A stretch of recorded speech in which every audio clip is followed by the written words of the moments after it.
જાણીતા બિલ્ડર તુષાર ઘેલાણીએ આપઘાત કેસ મામલો ઉમરા પોલીસે તેમની મહિલા મિત્ર પૂનમ ભાદોરિયા સામે આત્મહત્યાની દુષ્પ્રેરણાનો ગુનો નોંધીને અટકાયત કરી.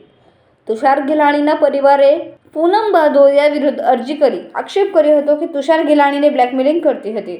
પૂનમ ભાદોરિયાએ બિલ્ડર પાસેથી દુકાનમાંથી માંડીને અમુક મિલકતો પણ પડાવી લીધી હતી. તુષાર ઘેલાણી પૂનમ ભાદોરિયાથી છુટકારો મેળવવા માંગતા હતા, પરંતુ તે પીછો છોડતી ન હતી. વળી દીકરીના લગ્નમાં આ પૂનમ ભાદોરિયાએ હોબાળો કરવાની પણ ધમકી આપી હતી. આથી તુષાર ઘેલાણીએ બદનામી થવાના ડરને કારણે આપઘાત કર્યાનું જણાવ્યું હતું.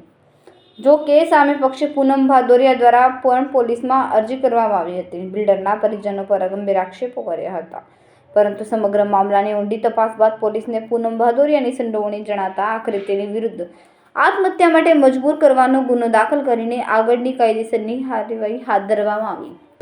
જી ગઈ તારીખ 31 અને 1 ફેબ્રુઆરીની રાત્રે તુષારભાઈ ગેલાણી નાઓએ પોતાની રિવોલ્વર વડે પોતાને ગોળી મારી સુસાઇડનો એટેમ્પ્ટ કરે, જેમનું તારીખ 5/2/2026ના રોજ નિધન થાય. જે અનુસંધાને તેમના પરિવારમાંથી ગઈ તારીખ 12/2/2026ના રોજ અરજી આપવામાં આવે. જે અરજીની તપાસ મારી પાસે આવેલી, એ અરજીની તપાસ અમે વિગતવાર કરેલી, જેમાં તેમના કુટુંબના સભ્યોના નિવેદન લેવામાં આવેલા, તેમની આજુબાજુના નિવેદન લેવામાં આવેલા તથા તેમની ઓફિસમાં કામ કરતા માણસોના નિવેદન લેવામાં.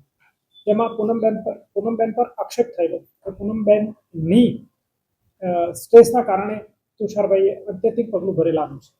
જે બાબતે તેમના બેંક સ્ટેટમેન્ટ, તેમના સીએના નિવેદન તથા તેમની આર્થિક વ્યવહારોની લેવડ દેવડ બાબતે પણ ચકાસણી કરવામાં આવી.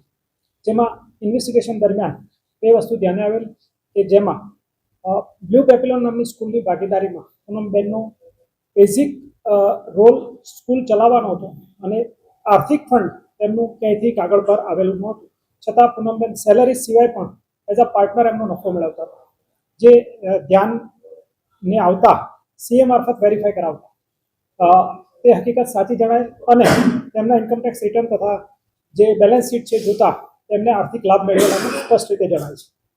આ ઉપરાંત 6 ઓગસ્ટ 2025માં જોલી આર્કેડ નામની જે કોમર્શિયલ કોમ્પ્લેક્સ છે તેમાં L15 અને L16 નામની દુકાનો જે તુષારભાઈના પોતાના નામે હતી, જે તુષારભાઈએ પૂનમબેનના નામે કરેલ છે, જેમાં ચેકનું કોઈ ટ્રાન્ઝેક્શન થયેલ નથી, માત્ર દસ્તાવેજ કરવા ખાતર કરેલાનું જણાય છે. તુષારભાઈની હાજરી નથી, જેથી એ બાબતે વિશેષ પ્રકાશ નથી પાડી શકે. પરંતુ તેમાં જે ઓફિશિયલ ટ્રાન્ઝેક્શન થવું જોઈએ જંત્રી મુજબ એ બંનેના એકાઉન્ટ સ્ટેટમેન્ટ ચેક કરતા આપણને જણાય આવેલ નથી, જેની બજાર કિંમત 1,06 લાખ રૂપિયા બંને દુકાનોની થઈ છે. આમ બંને વસ્તુઓ ધ્યાને આવતા તેમના પરિવાર તરફથી ફરિયાદ દાખલ કરવાનો આગ્રહ આજરોજ સવારે ઉમરા પોલીસ ખાતે તેમના વિરુદ્ધમાં પૂનમબેન વિરુદ્ધ ફરિયાદ દાખલ કરવામાં આવેલ છે, જેની તપાસ અમુક પોતે જ કરી રહ્યા છે. અને ફરિયાદ દાખલ થતાની સાથે પૂનમબેનની અગાઉ પણ પૂછપરછ કરી હતી અને આજે પણ કરી છે. જો પોતાના પક્ષે કોઈ સમર્થન આપું છું તો વારંવાર કહેવા છતાં આપી શકેલ નથી. કઈ રીતે સ્ટ્રેસ આપતા હતા આપે જે વર્ડ ઉપયોગ કર્યો, કઈ રીતે સ્ટ્રેસ આપતા હતા? હા, સ્ટ્રેસમાં જે બધી બાબતો છે તે ભાવનાત્મક બાબતો છે, પરંતુ તેમના ઇકોનોમિક ટ્રાન્ઝેક્શન અને બિહેવિયર વાઇઝ તેમના ઘરના સભ્યોનું કહેવું હતું કે તુષારભાઈ માથે કેવું સ્ટ્રેસ હતું કે જો આનો પ્રોપર નિકાલ અથવા સમાધાન નહીં થાય તો લગ્નના દિવસે તેમની આબરૂ લેવાની ગણતરી હતી અથવા બદનામ કરવાની ગણતરી હતી, જે તેમના પરિવારના સભ્યોનું કહેવું છે. કેમેરામેન હર્ષદ પાટીલ સાથે સુનિલ પાટીલ, સમય મીડિયા ન્યૂઝ, સુરત.